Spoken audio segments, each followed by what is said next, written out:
বিচারপতি সৌমেন সেনকে আমি যতটুকু জানি তার কাছ থেকে এটা আশা করা যায় না। দুর্ভাগ্যজনক, বললাম তো, অত্যন্ত দুর্ভাগ্যজনক। কোনো মামলার ক্ষেত্রেই যখন একজন বিচারপতি সেই মামলা শুনছেন, অন্য কোনো তৃতীয় ব্যক্তির সে ব্যাপারে কোনো রকম হস্তক্ষেপ করা উচিত না। যদি হয়ে থাকে, আদৌ যদি অভিযোগ সত্য হয়, সেটা খুবই খারাপ। এবং হয়তো এর সত্যতা আছে, সেজন্যই মাননীয় প্রধান বিচারপতি মামলা শুনানির যে লিস্ট, সেটাকে পরিবর্তন করেছেন।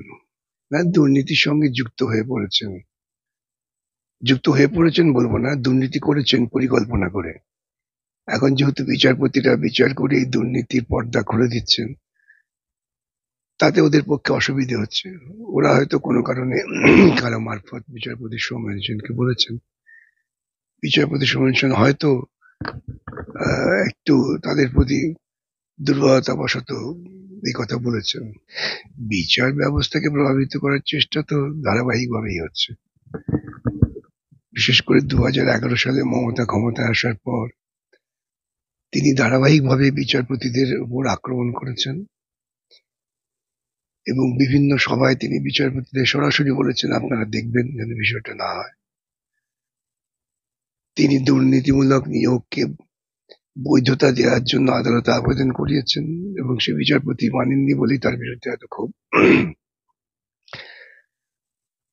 যখন ওর নির্বাচনী মামলা কৌশিক চন্দ্র ঘরে এলো, বেচারা কৌশিক চন্দ্র তখন সবে নতুন জজ হয়েছেন, মামলা শোনেন উনি, কিন্তু কেন ওই ঘরে মামলা গেছে সেই জন্য তৃণমূল কংগ্রেস পরিকল্পনা করে তাদের আইনজীবীদের রাস্তায় নামিয়ে দিলেন, তাদের অনুগামী আইনজীবী, যাদের আনুগত্য আইনের সংবিধানের থেকেও নেত্রীর প্রতিবেশী। তারা রাস্তায় নামলেন, মিছিল করলেন, অসভ্যতা করলেন। তারপর দেখেছি আমরা বিচারপতি মান্থাকে নিয়ে তারা অসভ্যতা করেছেন। আমরা এটাও দেখেছি তারা বিচারপতি অভিজিৎ গঙ্গোপাধ্যায়, অমৃতা সিনহা, তাদের নিয়ে অসভ্যতা করেছেন। যারাই মামলা শুনবেন, যারাই স্বাধীনভাবে রায় দেবেন, তাদের বিরুদ্ধে ওরা পরিকল্পনা করে এইসব করেন। ওদের লক্ষ্য হচ্ছে যে এইসব করলে পরে বিচারপতিরা একটু ঘাবড়ে যাবেন, তারা হচ্ছে সামাজিক জীব, তাদের তো পরিবার প্রতিপালন করার জন্য শহরেই থাকতে হয়। সুতরাং তাদের মনে একটা ভীতির সঞ্চার যদি তৈরি করা যায়, সেই চেষ্টা তো শাসক দল করেই।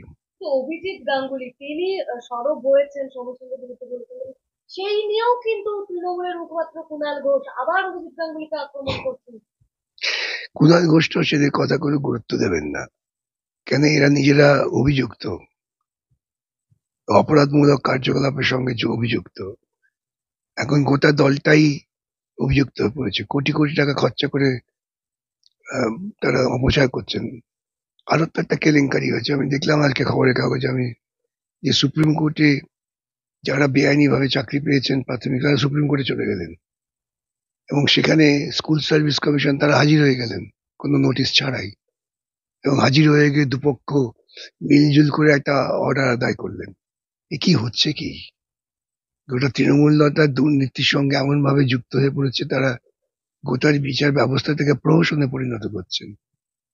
এর বিরুদ্ধে তো সকলের রুখে দাঁড়ানো দরকার, বিশেষ করে গণতান্ত্রিক মানুষের সংগত হয়ে প্রতিবাদ হওয়া দরকার। এটা কি হচ্ছে? দুর্নীতি হয়েছে, তদন্ত হবে, তদন্তে ভয় কিসের? শুধু তৃণমূলের মুখপাত্র নয়, মুখপত্র জাগো বাংলা তারাও একেবারে আক্রমণ করে অভিজিৎ গাঙ্গুলিকে, যে অভিজিতের মুখোশ খুলে গেল, এরকম যারা যারা যত বেশি আক্রমণ করবে বর্তমান বিচার প্রক্রিয়ার বিরুদ্ধে, জানবেন তারা তত বড় অপরাধী। তারা অনেক বড় অপরাধী বলেই তাদের অপরাধের মাত্রা মানুষের সামনে খুলে যাবে পর্দা, তারা উন্মোচিত হয়ে পড়বেন, সে আতঙ্কে সব করছেন। বিচারপতি অভিজিৎ গাঙ্গুলিকে নজিরবিহীন আক্রমণ করে সিপিএম বিজেপির দালাল এইভাবে লেখা হয়েছে। এই তো ওরা এই আগেও তো করেছে। ওরা নিজেরা যত ওই চোরাবালিতে ডুবে পড়েছেন, তো যত দাপাদাপি করবেন আরো ভেতরে ঢুকে যাবেন। এই সমস্ত অপরাধীরা তো এইসব কথা বলে দেখছেন না। অপরাধীকে মাত্র শাহজাহান, তাকে রাজ্য পুলিশ 20 দিন হয়ে গেল ধরতে পারেন না। যে শাহজাহান কেন্দ্রীয় বাহিনী যারা তদন্ত করে তাদের উপর আক্রমণ করে এবং সেই আক্রমণকারীকেই সমর্থন করছে তৃণমূল দল, এগুলো তো সোজা অঙ্ক। এবং তৃণমূল দলটাই হচ্ছে পরিকল্পিতভাবে দুর্নীতি এবং গুন্ডামি করবে। তার বিরুদ্ধে যারাই কথা বলবেন তাদের বিরুদ্ধে গালমন্দ আক্রমণ করবে, সেটা ওদের কাজ, ওতে ঘাবড়াবার কিছু নেই। বিচারপতি অমিতা সিনহা মামলা শুনছেন, চিফ জাস্টিস তাকে অ্যাসাইন করেছেন বলে, এবং কার আবেদনে? অভিষেকের আবেদনে। অভিষেক গিয়ে সুপ্রিম কোর্টে বললেন যে বিচারপতি অভিজিৎ গঙ্গোপাধ্যায়, তার প্রতি ব্যক্তিগত অসূয়া আছে। সুপ্রিম কোর্ট মামলা পাঠিয়েছিল অমিতা সিনহার কাছে। অমিতা সিনহা যখন মামলা করতে গিয়ে দেখলেন যে বিরাট দুর্নীতি, তখন তার বিরুদ্ধে আক্রমণ করছেন। আমি তো বলি, ওরা একটা বিচারপতিদের লিস্ট দিয়ে দিক আপনাদের কাছে, আমাদের কাছে দিতে হবে না। সেই ঘরে মামলা আসুক, সেখানেই শুনে নেবে, সেখানেই ওরা দুর্নীতির মুখোশ খুলে যাবে। এই যে স্পেশাল বেঞ্চ শুনছেন, বিচারপতি বসাক এবং বিচারপতি ভদ্রলোক আব্দুল রাশিদ, তাদের বিরুদ্ধে আশেপাশে গুঞ্জন করছে তারা। যারাই সৎভাবে কাজ করবে তাদের বিরুদ্ধে ওদের গুঞ্জন। সিবিআই কে ঠেকাবার দুরন্ত প্রচেষ্টা এই জন্যেই যে রাজ্য সরকারের তদন্তকারী সংস্থাকে দিয়ে একটা রিপোর্ট তৈরি করিয়ে নেওয়া যায়, সেটা হয়তো সিবিআই কে দিয়ে করিয়ে নেওয়া যাবে না, তাই আতঙ্ক। তারা ভাবছেন যে সিবিআই আদালতের কাছে দায়বদ্ধ থাকবে। ইতিপূর্বে আমরা দেখেছি তো, এই সমস্ত দুর্নীতিতে রাজ্য সরকার তদন্ত করে অপরাধীদের বাঁচাবার জন্য একটা রিপোর্ট তৈরি করে দিয়েছে।